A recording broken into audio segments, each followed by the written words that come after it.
College class of 1967 and winner of the 2022 Lifetime Achievement Award. Lois's desire to work as an educator and helper of children began at Ithaca College, where she graduated from the School of Health Sciences and Human Performance with a degree in physical education. Her commitment to children eventually led Lois to found the Children's Development Clinic in 1974 in Maryland. Begun as a Saturday program offered through the Community College of Baltimore County, where Lois taught health courses, the clinic offers services to parents of children who have developmental delays or disabilities. In the 25 years Lois ran the program, more than 4,000 families and 2,000 trained volunteer clinicians completed the program, making it one of the largest and most successful volunteer efforts ever undertaken in Maryland. Lois has also volunteered and been involved with a long list of organizations, including the Girl Scouts of Central Maryland and its Distinguished Women Program, SAIL Baltimore, a nonprofit community service organization, the advisory board of the Johns Hopkins University School of Professional Studies in Business and Education, and the National Association for Health and Fitness, for which she served as the first female president from 1989 to 1990.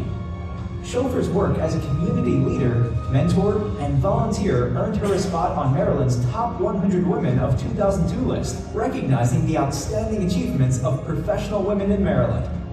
As part of her commitment to education, Lois gives her time to her alma maters, Ithaca College, Johns Hopkins, and the University of Maryland. She also feels strongly that community colleges have much to offer society's increasingly diverse student population. In support of that belief, she's worked with Ithaca College's Philanthropy and Engagement Office to create a scholarship fund for community college graduates who want to continue their education at Ithaca. Her groundbreaking professional career and commitment to the advancement and leadership of civic, philanthropic, and service organizations embody the spirit of the Lifetime Achievement Award.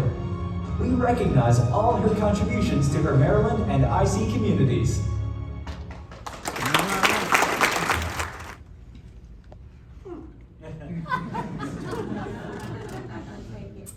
Well, I want to thank the Alumni Board for this award.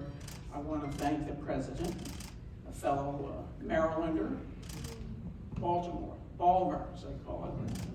And I just want to recognize that we have a spy from NYU Development, who's my cousin. He came here. He's learning. When I came to Ithaca in 1963, Howard Dillingham and Mrs. Dillingham welcomed the freshmen. And we went to their house on, I think, State Street. Fountain Place. Fountain Place, thank you.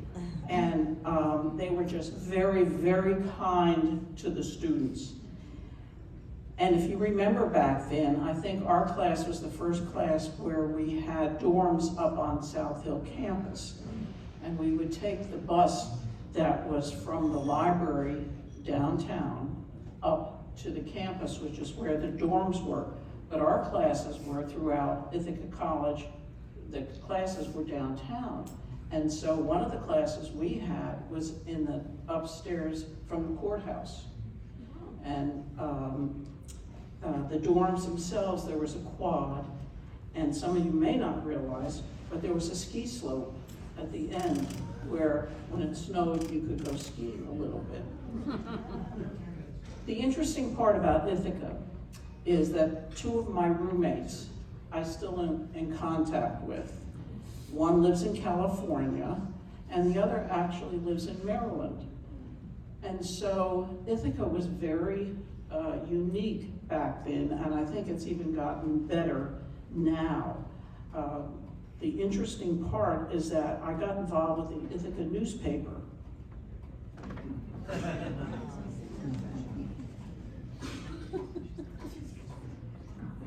Wow. I am giving this to the archives because the one thing that I learned about Ithaca is that we used to have to go into town to get ads for the newspaper. And then it was published. We had to go to at Norton Printing, to Mr. Arnold, because it was letterpress and you had to proof the ads before they went to publication. So these newspapers, which probably now is online, if I'm not mistaken, but the newspapers were really wonderful things that taught Ithaca students a lot about how to get around and how to present yourself and how to ask for money, meaning ads. So this was one of the things that I think Michael's going to take back. I also want to recognize Jock, who's over here. He's from Texas. He was a year ahead of me, I believe. Yes. And Richie Miller, who's 2 years different. And these two fellas I've known forever. And Dave Stewart sent me a little note. He's not here tonight, but he was another good classmate. And so these are people that you may not see all the time, but Ithaca has a very unique way of keeping people in contact more.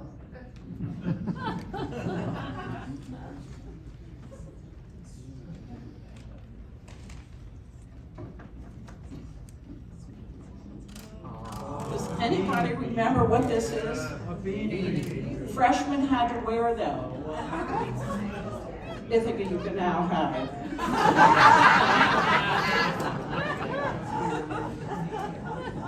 The boxcar, where we used to go drinking. Gary Moore's son owned it. The Alumni Association, no, Women's Athletic Association. I got a letter from the dean that I made dean's list. You can have that too. Commencement. How many people can remember who their commencement speaker was? I do, because the guy was from the Organization of American States, whatever his name was.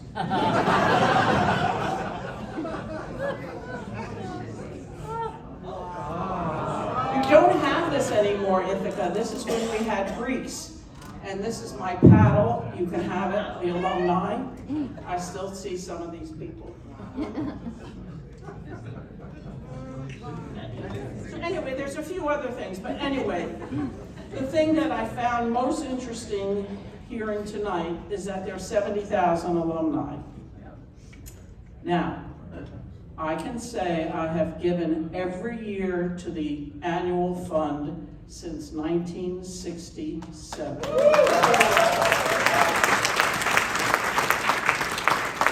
I challenge everybody in this room to start whatever you can do and go forward. Because without donations to private colleges, they're not going to survive. I worked in higher ed for about 30 years, and I could see what was happening. And so without that, it just doesn't work. So please consider that. Finally, I have to acknowledge my husband, who's a Baltimorean down here.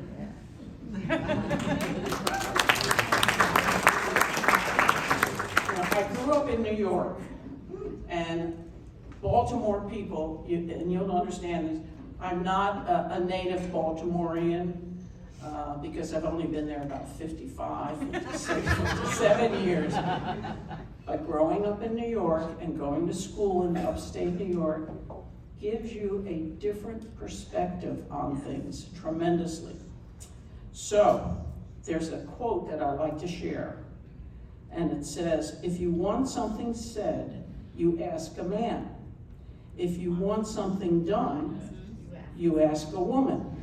Now, you know who said that? Lady Thatcher. I had lunch with her many years ago, and I chatted with her, and I said, how'd you get into all this? And she presented how she was a chemistry person and went on and got involved in politics. And she was wonderfully charming throughout the whole time, and I've kept that with me forever. So, ladies, we have to do things much better, much more. And finally, I also had a public speaking teacher at Ithaca. I don't remember his name, but he talked about the 3 B's of public speaking. Be brave, be brief, and be seated. Thank you.